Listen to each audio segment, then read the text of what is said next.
Слышите звук? Треск поленьев в камине. Правда, электронном камине. Но тоже неплохо.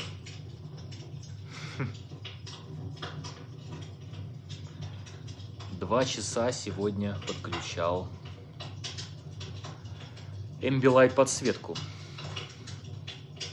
Алиса, включи телевизор.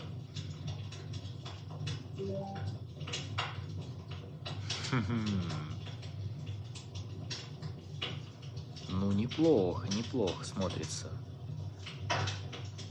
Гостиная стала еще уютней. Такой ночничок.